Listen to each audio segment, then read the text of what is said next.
अस्सलाम वालेकुम नाज़रीन, आप देख रहे हैं आवाम की आवाज का मेजबान सैयद अमीन गिलानी। आज मेरे साथ स्टूडियो में मौजूद हैं doctor Mustafa Sajid, associate professor हैं मुल्तान डेंटल कॉलेज के। अक्सर आप एन टेलीविजन न्यूज़ की स्क्रीन पर उनको देखते हैं कि डेंटिस्ट दांतों के मसाइल के हवाले से हम अक्सर उनका कीमती टाइम जो है लेते रहते हैं। डॉक्टर साहब, वेलकम करते हैं स्टूडियो में आपको। डॉक्टर साहब, सबसे पहले तो ये फरमा दीजिए कि यकीनन के दांत जो है इंसान के या किसी जानवर के, तो सबसे पहले तो मैं बात ये करूंगा कि अल्लाह की तरफ से बड़ा खूबसूरत तोहफा आपको दिया गया है। यकीनन दांत आपके चेहरे को नुमाया खूबसूरत ही नहीं करते, बल्कि आपके बाकी तमाम जिस्म के जो मसाइल जो हैं उसके लिए भी बड़े कारआमद साबित होते हैं। नाज़रीन, सबसे पहले मेरी कोशिश होगी कि वो दोस्त जो हमारे मज़ाफ़ात में हमें सुन रहे हैं इस टाइम टेलीविजन स्क्रीन पर, जो ख़ास तौर पर दांतों पर अपनी तवज्जो नहीं देते, उनके हवाले से डॉक्टर साहब से हमारी गुफ्तगू का बुनियादी मकसद ही आज का ये है कि ताकि उनको अंदाज़ा हो सके कि दांतों की केयर जो है वो कितनी ज़रूरी है। डॉक्टर साहब, सबसे पहले तो बताएं कि एक आम आदमी जो है, सादा आदमी जो है, वो दांतों की केयर के लिए उसको बुनियादी तौर पर क्या करने की ज़रूरत है? सर, दांत जो है वो बहुत ज़्यादा ज़रूरी होते हैं इंसान ज़िंदगी में।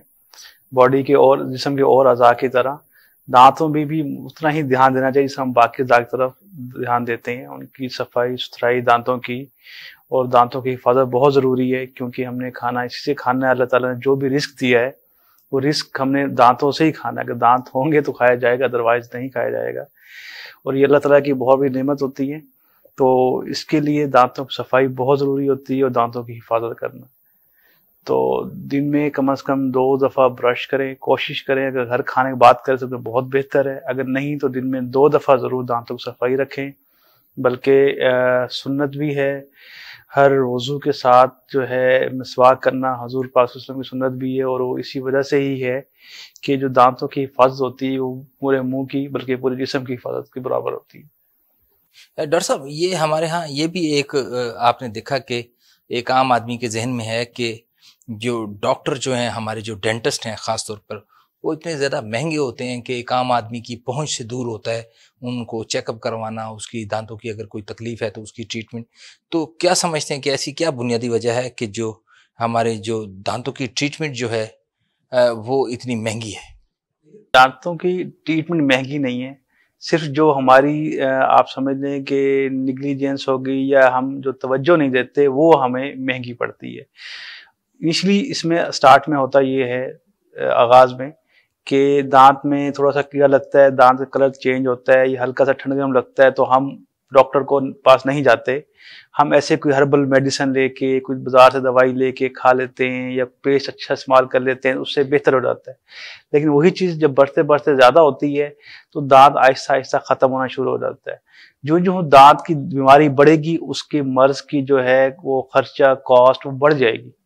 तो बेसिकली वो कॉस्ट या खर्चा ज़्यादा नहीं है, बल्कि जो हमारी निग्लिजेंस है, जो हमारी हम उसे तवज्जो नहीं देते, वो हमें महंगा पड़ता है। नाज़रीन, आपने देखा कि डॉक्टर साहब ने बड़ी खूबसूरत बात की कि जब आप बुनियादी तौर पर जब तवज्जो नहीं देंगे, चाहे वो दांत हैं या कोई भी जिस्म का ऑर्गन है, तो यकीनन एक वक्त आने पर जो है वो आपको इंतहाई तशवीशनाक हालत से जो है उससे दो चार होना पड़ेगा। उसमें आपके पैसे भी जो हैं वो यकीनन आपके ज़्यादा लगेंगे। तो ज़रूरी इस जो बात डॉक्टर साहब ने बताई कि आप वक्त से जो है जब छोटी मोटी ही तकलीफ हो, चाहे डॉक्टर साहब जिस्म का कोई भी ऑर्गन है, तो यकीनन अगर आप बुनियादी तौर पर छोटी सी है, किसी स्टीरॉइड, किसी कोई वो जो ऐसी कोई पेन किलर लेकर और वक्ती तौर पे आप समझते हैं, अक्सर मैंने दोस्तों को देखा है कि उन्होंने वो पेन किलर ली और वक्ती तौर पे अपना काम वो फिर एक दिन आता है कि वो फिर ज़ाहिरी बात है वो फिर उनके वो दांत निकालने पड़ते हैं, नए दांत लगाने पड़ते हैं, वो एक लंबा एक प्रोसेस है, तो यकीनन वो फिर उनको वो महंगा पड़ता है। महंगा।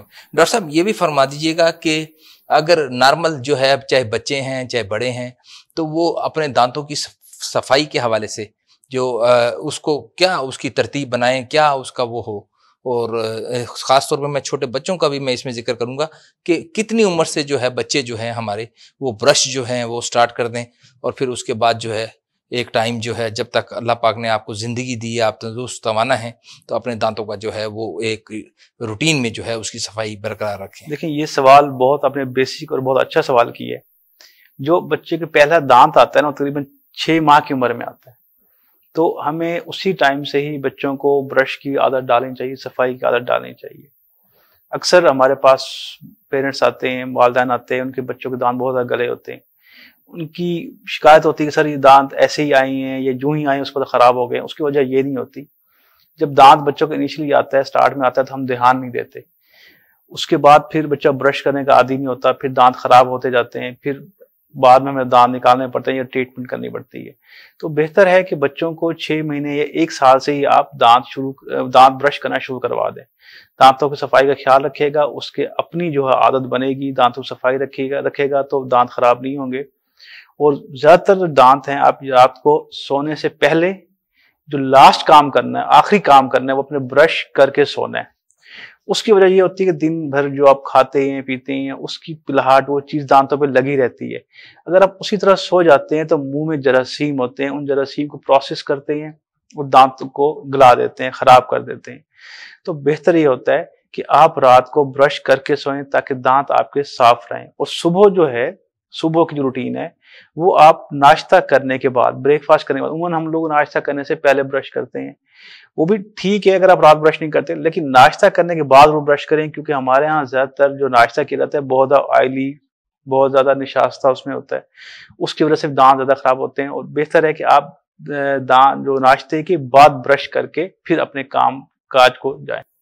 डॉक्टर साहब, ये जो बात आपने की बड़ी, मैं खुद भी अगर अपनी बात करूं तो कोशिश ये होती है, सुबह उठते हैं, वॉशरूम में गए आप तो फ्रेश हुए हैं, तो आपने फौरी तौर पे ब्रश किया और नाश्ता बाद में किया और फिर ऑफिस चले गए। मेरे ख्याल में 90% लोग जो है, 95%, बहुत कम लोग जो हैं वो शायद जो बाद में जो है ब्रश करते होंगे, बल्कि उठते ही उनकी पहली कोशिश होती है कि वो ब्रश करके दांत तो साफ कर ले, खाना उसके बाद खाते हैं। उसके बाद अब ये देखना, आपने खाना खाया है और उसके बाद कितना 10 आवर आपने फिर ब्रश नहीं किया, यानी फिर 24 घंटे बाद जाके आप ब्रश करेंगे। 24 घंटे तक दांतों में वो जो मैल है या जो खाना वो फंसा रहेगा, वो खराब करेगा वो दांतों। अच्छा डॉक्टर साहब, ये भी फरमा दीजिएगा कि जो रूटीन में जो है, अगर आपके दांत ठीक हैं, कोई दांत में दर्द है या जैसे भी आपको सूरत हाल में है, हमारा एक आम रूटीन का जो एक शख्स है, वो खातून है, बच्चा है, उसको कितने अरसे के बाद जो है वो उसे चाहिए कि वो किसी भी डेंटिस्ट के पास जाए और अपना एक रूटीन का चेकअप करवा कर, ताकि वो इस इत्मीनान उसे हो जाए कि मेरे दांत जो हैं वो तकरीबन बेहतर हैं, ठीक हैं, और अगर वो ठीक नहीं तो वो फौरी तौर पर उसका इलाज करवा सके। इससे जो हमारी रिकमेंडेशन होती हैं, जो हदायत होती हैं, वो ये होता है कि हर 6 महीने बाद आप अपने डेंटिस्ट को दिखाएं, क्योंकि जिस्म में बाकी अज़ा बहुत अहमियत का हामिल है, लेकिन बाकी जो अज़ा हैं वो 1 या 2 होते हैं। दांत 28 या 32 होते हैं बड़ों में, छोटों में 20 दांत होते हैं। तो अगर 3-4 दांत भी खराब हो जाएं तो आपको बहुत मुश्किल होती है। तो इसलिए अगर आप हर 6 महीने बाद सिर्फ कंसल्टेशन ले लेंगे डेंटिस्ट से, एक दांत भी खराब होगा तो उसकी वो अर्ली फिलिंग कर लेगा, जल्दी फिलिंग कर लेगा, तो आपकी कॉस्ट भी बच जाएगी, खर्चे भी बच जाएगा, उस फिलिंग की मजबूती भी ज्यादा होगी। जितना आप चीजों को डिले करेंगे, डॉक्टर पास नहीं जाएंगे, चेकअप नहीं करवाएंगे, आपको पता नहीं चलेगा, दांत आपके खराब होते रहे। अच्छा डॉक्टर साहब, इसमें जो टेढ़े दांतों का भी आपने अक्सर, यकीन आपका तो रोज का ये काम है, हम देखते हैं कि अक्सर दांत टेढ़े होते हैं, उसको फिर ठीक करने के लिए जो है वो डेंटिस्ट से रब्ता किया जाता है। ये पैदाइशी होते हैं या कुछ खाने पीने में एहतियात ना करने की वजह से होते हैं? और ये अगर किसी भी सूरत में दांत आपके टेढ़े हैं तो ये किस उम्र में आपको जाकर ये जो है डेंटिस्ट से ठीक करवा लेने चाहिए? हाँ, पहले मैं आपके पहले सवाल का जवाब देता हूँ कि दांत जो है टेढ़ेपन की काफी सारी वजूहात हैं। उसमें एक आपने ठीक कहा, पैदाइशी भी होते हैं। दूसरा, उसके अलावा कुछ बच्चों की हैबिट्स आते होती हैं, कुछ बच्चे फीडर काफी उम्र तक पीते रहते हैं, ठीक है, उसकी वजह से भी दांत टेढ़े हो जाते हैं। या मुंह में अंगूठा रखते हैं, इसको हम थंब सकिंग कहते हैं अपनी लैंग्वेज में, थंब सकिंग हैबिट होती है, आदत होती है बच्चों में, तो उसकी वजह से भी दांत टेढ़े होते हैं। उसके अलावा कुछ बच्चों में ऐसा होता है कि दूध के दांत जल्दी नहीं गिरते और परमानेंट दांत जो होते हैं वो आ जाते हैं। तो दोनों दांत आए होते हैं, उसकी वजह से भी दांत टेढ़े हो जाते हैं। तो इसकी वजह से भी डेंटिस्ट को दिखाना चाहिए फौरन, ताकि दूध के दांत जल्दी निकाल दे, बाकी दांत सीधे हो जाए। इसकी जो आइडियल एज है, आप कह सकते हैं, अगर दांत टेढ़े हैं, आप देखते हैं बच्चों के दांतों में गैप ज्यादा है, टेढ़े हैं, तो 8 साल की उम्र में ही डेंटिस्ट को विजिट करवाएं, ताकि अगर कोई उसमें उन्होंने इंटरवेंशन करनी है, उसको रोकना है, दांत टेढ़ा उनसे बचाना है, तो अर्ली कर ले, उसको डिले ना करे। और फिर जो तार लगने की जो उम्र है वो 8 साल से समझे में शुरू हो जाती है। आइडियल एज हम 12 साल कहते हैं कि 12 साल में भी लगता है, और फिर आप 30, 35, 40 साल तक भी लगवा सकते हैं। लेकिन जो टाइम होता है मेन 8 से 18 साल की उम्र में हमारे पास आइडियल टाइम होता है, क्योंकि उसमें जबड़े की ग्रोथ हो रही होती है, तो उसमें हमारे रिजल्ट बहुत बेहतर आते हैं और जल्दी आते हैं। डॉक्टर साहब, ये हम रूटीन में देखते हैं कि अक्सर हमारे यहाँ जो है देहातों में और हमारे फैमिलीज में आप जब इकट्ठे बैठे होते हैं तो जिक्र हो जाता है कि अभी इसकी अकड़ दाढ़ जो है वो नहीं निकली है। तो क्या अकल दाढ़ का कोई वजूद है, और अगर वो वजूद है तो इस पर क्या मशवरा देंगे कि सम टाइम अगर अकल दाढ़ है और वो उसमें कोई तकलीफ है तो वो निकलवा लेनी चाहिए, नहीं निकलवानी चाहिए, क्या बेहतर उसके लिए? बेसिकली अकल दाढ़ जो होती है ना, इसको आप विजडम टूथ कहते हैं इंग्लिश में, या हमारी लैंग्वेज डॉक्टर लैंग्वेज हम इसको थर्ड मोलर कहते हैं, ठीक है, तीसरा मोलर दांत होता है। तो ये जो अकल दाढ़, इसको इसलिए बेसिकली कहा जाता है कि ये उस टाइम निकलती है जब कुछ शऊर आ जाता है, इसलिए इसको अकल दाढ़ या विजडम टूथ कहते हैं। ज्यादातर 14 साल की उम्र के बाद ये दाढ़ आती है। तो ये कुछ लोगों की दाढ़ टेढ़ी भी होती है, कुछ लोगों की सीधी होती है। अगर आपको बार बार इसमें दर्द की शिकायत, आप कंप्लेंट है, तो अपने डेंटिस्ट के पास जाएं, वो आपको कुछ एक्सरे एडवाइस करेगा, वो एक्सरे करवाएं। अगर तो दाढ़ सीधी है तो आ जाएगी, अगर टेढ़ी है तो फिर वो आपको एक्सट्रैक्शन, दांत निकालने की तरफ लेके जाएगा। तो वो एक्सरे के बाद ही कंफर्म हो सकता है। लेकिन आप डेंटिस्ट के पास जाएं जरूर। समटाइम इतनी ज्यादा टेढ़ी दाढ़ पड़ी होती है कि आगे वाले जो हेल्दी दांत होता है ना, उसे डिस्टर्ब कर रही होती है। तो उस आप जो ही आप पेन फील हो, आप अपने डेंटिस्ट पे जाएं, वो आपको एक्सरे प्रिस्क्राइब करेगा, फिर उसके बाद आपका ट्रीटमेंट प्लान जो भी होगा वो डिसाइड करेगा। अच्छा डॉक्टर साहब, ये भी फरमा दीजिए कि हमारे यहाँ अक्सर ये एक आम आदमी की शिकायत जो है वो देखने को मिलती है, खासतौर में लोअर मिडिल क्लास के जी यार डेंटिस्ट जो हैं वो इतने महंगे हैं, उनकी फीसें इतनी हैं, तो हम कैसे अफोर्ड करें, बच्चे हैं, आज की महंगाई का दौर ऐसा है कि आपको पता है कि अगर 3-4 बच्चों के साथ है, आप रूटीन में कैसे 6 मंथ में जो है वो चेकअप करवाएं। तो थोड़ा सा हमारे जो व्यूवर्स से उनके जहन से निकाल दिए कि दांत की अहमियत क्या है, और अगर आप उस पर तवज्जो नहीं देते और तो फिर उसके नुकसानात क्या हैं, और डेंटिस्ट कितने महंगे हैं, ताकि उनका ये जो माइंडसेट है, क्योंकि सम टाइम हमारी फैमिली में से किसी एक ने कहीं वो दांत वगैरह लगवाया तो वो फिर सबको बता रहे होते हैं कि जी वो दांत मैंने लगाया वो तो हो बड़ा महंगा है, कैसे करेंगे, कैसे नहीं करेंगे। और एक आम आदमी जो है वो घर बैठा ही अंदाजा लगा लेता है मैंने जाना ही नहीं, तो बाद में शायद उसको उससे भी ज्यादा तशवीशनाक सूरत हाल से गुजरना पड़ता है। आपके अपने सवाल में ही जवाब है कि आपने कहा दांत लगवाए। अब दांत लगवाने की जरूरत क्यों पड़ी? दांत लगवाने की जरूरत तब पड़ी जब उन्होंने निग्लिजेंस शो की, जब इनिशियली दांत में पेन हुआ या कीड़ा लगा तो डेंटिस्ट पास नहीं गए। उस टाइम वो चले जाते हैं तो हो सकता है उसकी फीलिंग हो जाती। फीलिंग दांत लगाने में सस्ती होती है, ठीक है, उसमें कॉस्ट कम पड़ती है, उसमें टाइम कम लगता है।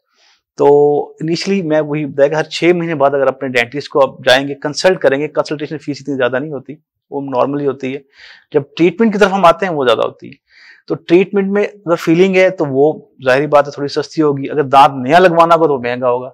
तो आप उस दांत को स्टेज पे जाने ही ना दें कि हमें डेंटिस्ट को दांत निकाल के नया दांत लगाना पड़े, बल्कि आप इनिशियल स्टेज पे चले जाएं तो उस दांत की फीलिंग पॉसिबल हो जाएगी, या दांत डेड कर देंगे तो वो इतना महंगा नहीं होता। जब नया दांत लगाने की बारी आती है वो फिर आगे महंगा हो जाता है। इसीलिए मैंने पहले बताया कि जो हमारी कोताही है, निग्लिजेंस है डेंटिस्ट को विजिट ना करने की, वो महंगी पड़ती है, दांत निकालने की नौबत ही ना पड़े। खुद नाज़रीन आपके अपने हाथ में है कि आप अपना इलाज की जो बुनियादी जो है कुछ चीज़ें जो हैं उनके ऊपर तवज्जो देने के बाद यकीनन बहुत सारी मसाइल से जो है बच सकते हैं। डॉक्टर साहब, हमारे मज़ाफ़ात में, देहातों में अतायत आपने देखा कि एक बड़ी हद तक मौजूद है। हमारी सरकारी तौर पर जो गवर्नमेंट ऑफ पाकिस्तान है उसकी जानिब से, पंजाब गवर्नमेंट की जानिब से काफ़ी हद तक जो है उसकी रोकथाम के लिए कार्रवाइयाँ भी की जाती हैं जो नज़र भी आती हैं, लेकिन फिर उसके बावजूद भी ऐसी सूरत हाल आपको अक्सर देखने को मिलती है और हमारे जो सादा लोग हैं उन तक जाते हैं तो उनके जो आलात हैं उनके पास वो प्रॉपर जो है वो डेंटिस्ट की जो जितने भी लवाजमात होते हैं वो बाकायदा नहीं होते हैं, और एक सादा लो आदमी, एक आम आदमी जो है उसको अंदाज़ा नहीं कि ये क्या कर रहा है मेरे साथ। और उसके बाद आपने देखा मुख्तलिफ तरह की बीमारियों का सामना आपको करना पड़ता है, जिसमें बुनियादी तौर पे हमने देखा कि हेपेटाइटिस जो है, बी और सी जो है, तो वो यकीनन वो उसमें भी इजाफा होता है। क्या कहेंगे इसके ऊपर सर? देखिए, आपके सवाल का ना मैं थोड़ा डिटेल में जवाब देना चाहूंगा जी। एक तो ये कि आपने पूछा है कि जो अतायत होती है, अब देखें आपके गली मोहल्ले में अगर अताई डॉक्टर बैठा है तो ये आपकी जिम्मेदारी है कि आप पंजाब गवर्नमेंट के नुमाइंदे को फौरन कॉल करें, उन्हें बताएं। पंजाब गवर्नमेंट ने हेल्थ केयर कमीशन एक इदारा बनाया है, तो उसमें उन्होंने बहुत हद तक पिछली एक दिहाई में बहुत अच्छा काम किया, काफी हद तक उन्होंने अतायत को खत्म किए। लेकिन जाहिर बात है छोटी दुकानें देके साइड पे छुप के वो लोग बना लेते हैं, तो आप लोगों का फर्ज बनता है कि आप हेल्थ केयर कमीशन को इन्फॉर्म करें ताकि उसको रोका जा सके। एक चीज तो ये होगी। दूसरी चीज ये होगी कि अगर लोग जाते क्यों होता है डॉक्टर के पास, लोग इसलिए जाते हैं कि जाहिर बात है उनका कॉस्ट खर्चा थोड़ा सा कम होता है, ये एक हकीकत है, ये हमें ही पता है। अगर आप बहुत ज्यादा अफोर्ड नहीं कर सकते तो गवर्नमेंट ने अपने हॉस्पिटल खोले हुए हैं, काफी टीचिंग हॉस्पिटल्स खोले हुए हैं आपके मुल्तान में, कराची में, लाहौर में, या आपके DHQ डिस्ट्रिक्ट हेडक्वार्टर्स हैं, आपके इर्द गिर्द तहसील हेडक्वार्टर्स हैं। इवन अब रूरल हेल्थ सेंटर में भी डेंटिस्ट जो है वो बैठा होता है। BHU जो है बेसिक हेल्थ यूनिट है, वहां भी कुछ डेंटिस्ट बैठे होते हैं। तो आप कोशिश करें उन्हें अप्रोच करें। थोड़ा सा वहां आपको इंतजार जरूर करना पड़ेगा, लेकिन आपको वहां जो है पंजाब गवर्नमेंट या आप जिस इलाके से बिलोंग करते हैं पाकिस्तान गवर्नमेंट, वो आपको सस्ता इलाज प्रोवाइड करेगी। और वहां जो है वो ऑथराइज जो है डॉक्टर जो डेंटिस्ट होगा प्रॉपर, वो बैठा होगा, वो इलाज कर रहा होगा आपका। तो वो आलात जराही का भी ख्याल रखेगा और क्या होता है वो आपको प्रॉपर इलाज भी प्रोवाइड करेगा। उससे आप अतायत से भी बच जाएंगे और जो आगे उससे बीमारियां फैलती हैं हेपेटाइटिस B, C वगैरह, उससे भी बच जाएंगे। अच्छा, इसमें एक और आपने भी क्वेश्चन किया है कि मजीद कैसे बचा जा सकता है हेपेटाइटिस B या C से। आप अपने डेंटिस्ट से बिल्कुल सवाल करें कि आप अपने इंस्ट्रूमेंट स्टेरिलाइज किस तरह करते हैं, तो वो अगर आपको प्रॉपर जवाब दे पाता है, आपको सेटिस्फाई कर पाता है तो ठीक है। वैसे तो मोस्टली जो बहुत सारे डेंटिस्ट हैं वो प्रॉपर अपने इंस्ट्रूमेंट स्टेरिलाइज करते हैं। एक हमारे पास बड़ा सा ऑटोक्लेव होता है, आपमें मशीन होती है जिसमें स्टीम होती है, उससे हम इंस्ट्रूमेंट्स जो है अपने प्रॉपर स्टेरिलाइज करते हैं। और एक बड़ा लंबा प्रोसीजर होता है 1-1.5 घंटे का। तो उसके बाद हेपेटाइटिस B, C और बाकी जो इन्फेक्शंस हैं उनके स्प्रेड के चांसेस काफी हद तक कम हो जाते हैं।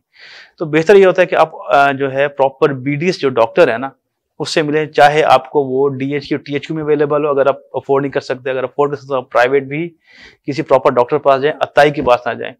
अताई के पास जाने से ना तो सिर्फ आप अपना नुकसान कर रहे हैं बल्कि अपनी कम्युनिटी का भी नुकसान कर रहे हैं। वो डिजीज आप उससे लेके आ रहे हैं और फिर आगे भी स्प्रेड कर रहे हैं। बड़ी खूबसूरत बात की डॉक्टर साहब ने। यहाँ नाज़रीन एक ब्रेक लेंगे।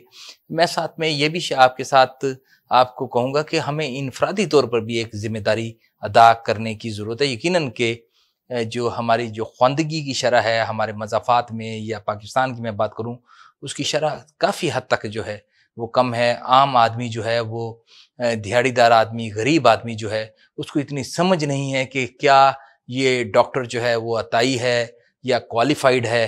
तो यकीनन अगर आप अपनी सेहतमंदाना ज़िंदगी जीना चाहते हैं तो इनफरादी तौर पर जिम्मेदारी अदा करने की ज़रूरत होगी। यहाँ एक ब्रेक लेंगे। ब्रेक के बाद डॉक्टर मुस्तफ़ा साजिद जो हैं हमारे साथ एसोसिएट प्रोफेसर जो हैं वो स्टूडियो में मौजूद हैं। कुछ सवालात जो आपके रहते हैं उनसे उसके भी जवाबात लेंगे। हमारा बुनियादी मकसद भी यही था कि दांत जो है वो यकीनन अल्लाह ताला की तरफ से मैं ये कहूँगा आपको फिर कि एक खूबसूरत तोहफा दिया गया आपका, तो खुदारा इसका जो है इसके लिए जो है संजीदा जो है जब कभी भी किसी भी तरह की कोई मसाइल का सामना हो, ख़ास तौर पे दांतों का, तो आप किसी अच्छे डॉक्टर को चेकअप करवाएं, ना कि किसी मुकामी चंद पैसे बचाने के लिए चंद। फिर बाद में फिर वही बात होती है कि वो क्या मिसाल है कि आप फिर वो कुछ पैसे बचाते हैं, फिर उससे कहीं ज़्यादा पैसे आपको लगाकर उसका इलाज करवाना पड़ता है और शायद फिर देर हो चुकी होती है बाज़ औक़ात। ब्रेक लेंगे। ब्रेक के बाद गुफ्तगू का सिलसिला जारी रखेंगे।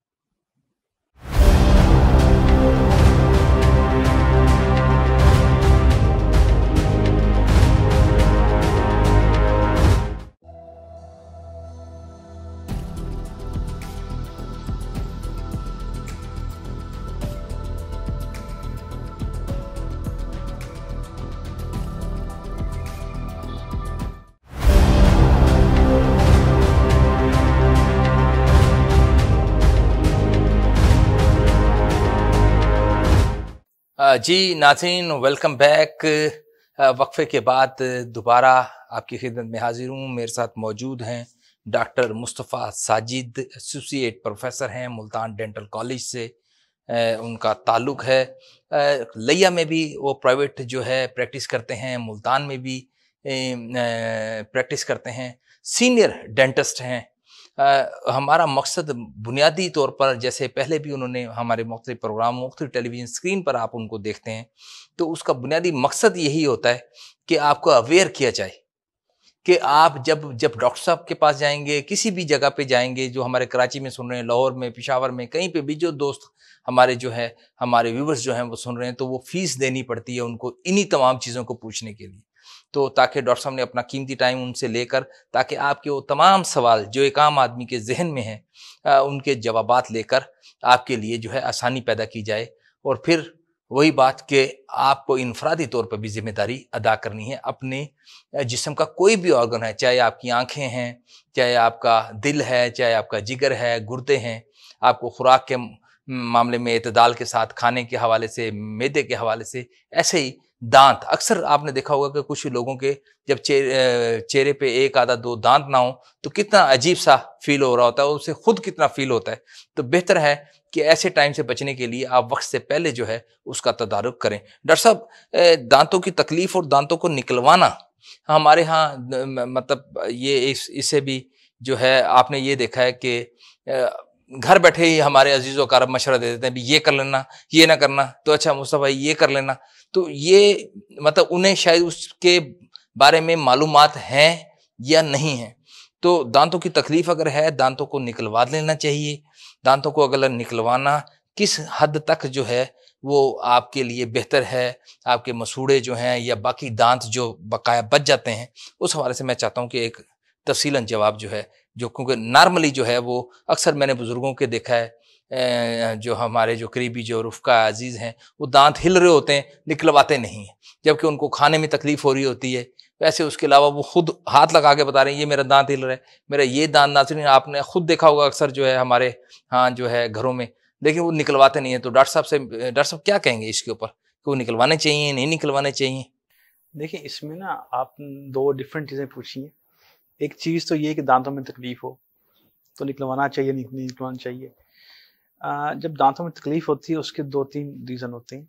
मेन रीज़न मैं बताता हूँ आपको। एक तो ये कि दांत में कीड़ा लग जाता है, उसको हम कैरीज कहते हैं अपनी लैंग्वेज में, आम जुबान में कहते हैं दांत में कीड़ा लग गया, उसका कलर चेंज हो जाता है और सवेर शिद्दत की पेन होती है। अगर तो सिर्फ ठंडा गर्म लग रहा है तो उस सूरत में उस दांत की फिलिंग पॉसिबल होती है, वो डेंटिस्ट आपकी फिलिंग कर देता है, दांत बच जाता है।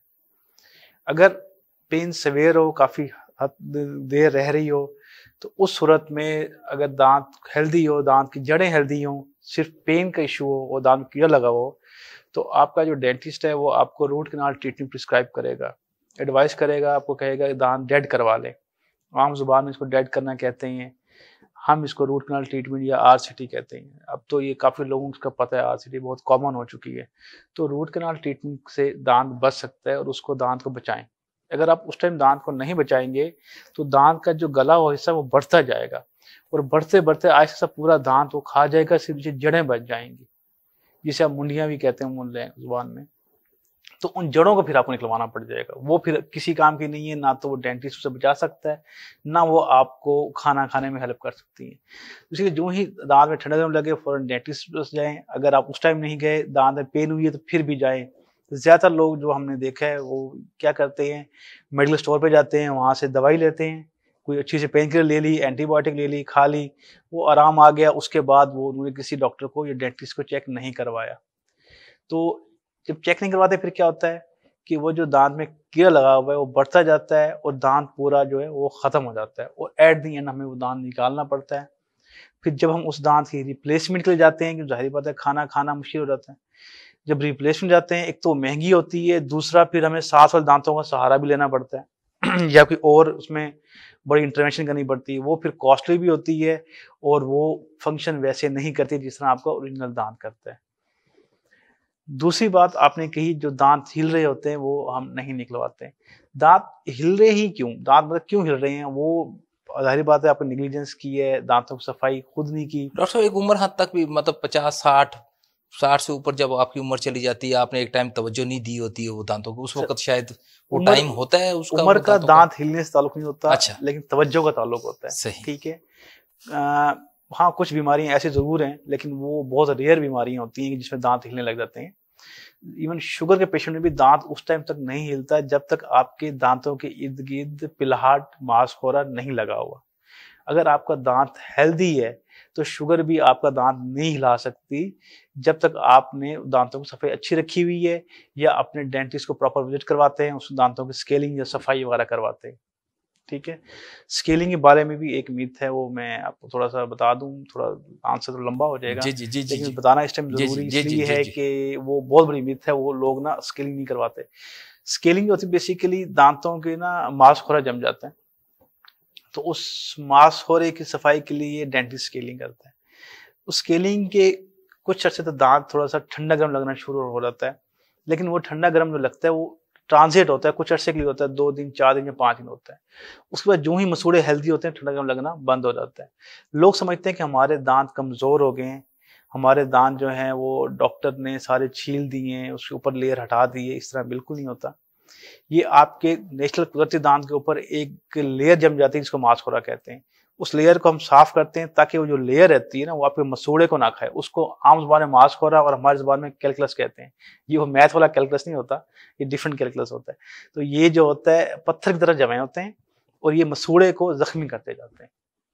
तो इसकी सफाई करवाते रहें, हर 6 महीने बाद करवाते रहें।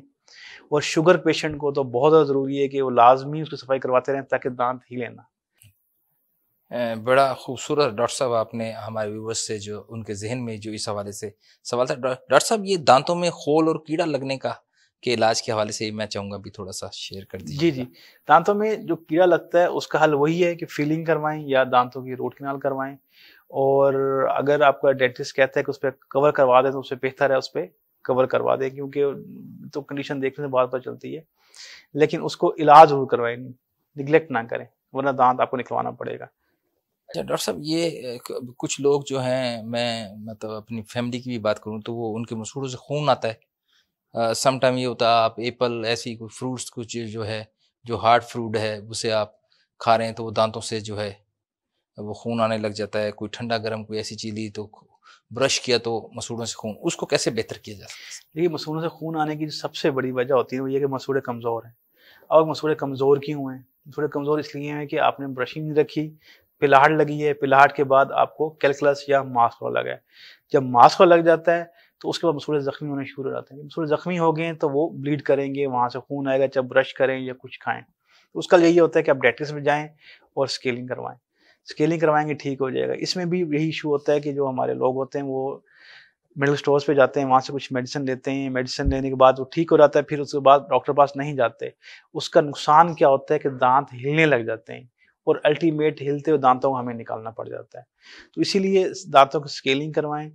डेवलप्ड कंट्रीज में जो मतलब इंग्लैंड हो गया, अमेरिका, जो डेवलप्ड नेशंस हैं, वहाँ तो हर 6 महीने बाद स्केलिंग मैंडेटरी होती है। हम लोग, मैंने को पहले ही बताया कि एक मिथ की वजह से हम दांतों की सफाई नहीं करवाते। तो उस मिथ को थोड़ा सा अगर साइड पर रखें तो उसका एडवांटेज बहुत ज़्यादा है, ड्रॉबैक जो है वो कोई नहीं। तो इसलिए स्केलिंग लाजमी करवानी चाहिए। डॉक्टर साहब, आखिर में दांतों की सफाई के लिए एक आम आदमी के जहन है, मार्केट में सैकड़ों तरह के ब्रांड्स के जो हैं वो टूथ पेस्ट जो हैं वो मौजूद हैं। कोई ऐसी, मैं चाहूँगा कि यकीनन हमारे लिए बैन भी है, लेकिन फिर भी इंसानी जान और आपके दांतों का जब मसला आता है सेहत पर, तो उसमें तमाम चीज़ें जो है वो हमारी कोशिश होती है कि वो उससे हटकर जो है वो बात की जाए। तो डॉक्टर साहब, कौन सी आप सजेस्ट करेंगे कि ऐसी पेस्ट जो है वो आपके जो दांतों को मज़ीद बेहतर कर सकती है, सेहतमंद बना सकती है? और साथ में ये भी बता दीजिएगा, 3 बार तो हम खाना खाते हैं तो 3 बार ब्रश, तो जैसे आप फरमा रहे हैं कि 3 बार तो ब्रश हो जाना चाहिए, तो उससे हट के भी दिन में आपने देखा कि आप सम टाइम कोई गेस्ट आ गए, कोई चीज़ ऑफिस में है, तो ब्रश का 3 बार करना ठीक है, 2 बार करना ठीक है, या आप मतलब जब कोई चीज़ खाएं और ब्रश कर लें ये ठीक है? क्या कहेंगे इसको? देखिए, ब्रश 2 दफ़ा वैसे इनफ होता है।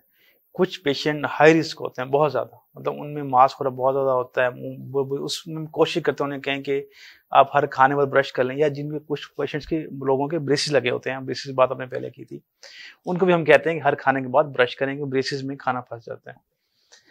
और पेस्ट का दूसरा आपने क्वेश्चन की है, पेस्ट मार्केट में बहुत सारे अवेलेबल हैं, हर किसी के थोड़ा सा ड्रॉबैक है, थोड़ा सा एडवांटेज ज़्यादा है, 19-20 का फ़र्क है, कोई बहुत ज़्यादा फ़र्क नहीं है। तो आप कोई भी पेस्ट जिसमें फ्लोराइड हो आप यूज़ कर सकते हैं। हर पेस्ट में तकरीबन फ्लोराइड होता है, कुछ थोड़ा सा ज़्यादा होता है, कुछ थोड़ा सा कम होता है, तो उसका आपकी सेहत पे इतना इफ़ेक्ट नहीं होता। हाँ, अगर आप ब्रश नहीं करेंगे तो वो इफ़ेक्ट होगा। अगर आप पेस्ट के बगैर भी ब्रश कर लें तो वो भी इनफ होता है। पेस्ट यूज़ करें, बहुत अच्छी बात है, ठीक है। लेकिन पेस्ट का जो है ना आपकी डिजीज़ को, बीमारी को रोकने में बहुत ज़्यादा रोल नहीं होता अनटिल अनलेस डॉक्टर प्रिस्क्राइब ना करे। और जब डॉक्टर प्रिस्क्राइब करेगा वो आपको कोई मेडिकेटेड पेस्ट ही प्रिस्क्राइब करेगा और वो सिर्फ मेडिकल स्टोर से अवेलेबल होगी। और वो जो प्रिस्क्राइब करेगा वो कुछ अरसे के लिए आपको यूज़ करनी होगी, फिर उसके बाद आपको नॉर्मल पेस्ट की तरफ लेके जाना होगा। पेस्ट अपनी बेशक चेंज करते रहा करें, तो इसका बहुत ज़्यादा आपकी दांतों की हेल्थ पे इफ़ेक्ट नहीं होता।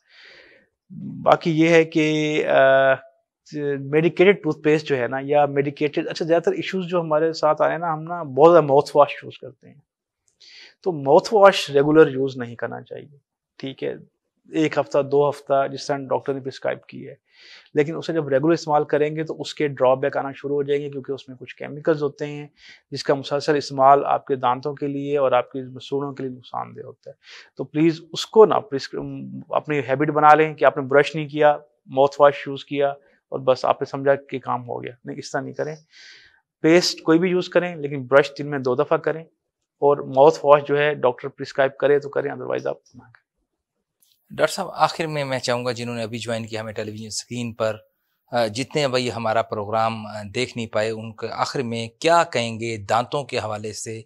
वो किस तरीके के साथ जो अपने दांत जो हैं वो सेहतमंद, वो ज़्यादा देर तक उसे जो है वो लेकर चल सकते हैं अपनी उम्र के हिसाब से, और उसकी सफाई के हवाले से जैसे आपको बेहतर लगता है कि एक एडवाइस जो है, मैं ये समझता हूँ कि कम्प्रिहेंसिव जो है वो टेलीविज़न स्क्रीन पर जिन्होंने अभी ज्वाइन किया है उनके साथ शेयर कीजिएगा कि दांतों को बेहतर खूबसूरत बनाने के लिए जो आपको किन किन चीज़ों करने की बुनियादी ज़रूरत है। लेकिन जैसे आपको पता है कि आजकल ज़िंदगी बहुत फास्ट, बहुत तेज़ हो गई है, हर कोई जल्दी में है, बहुत ज़्यादा काम करने हैं, टाइम नहीं है।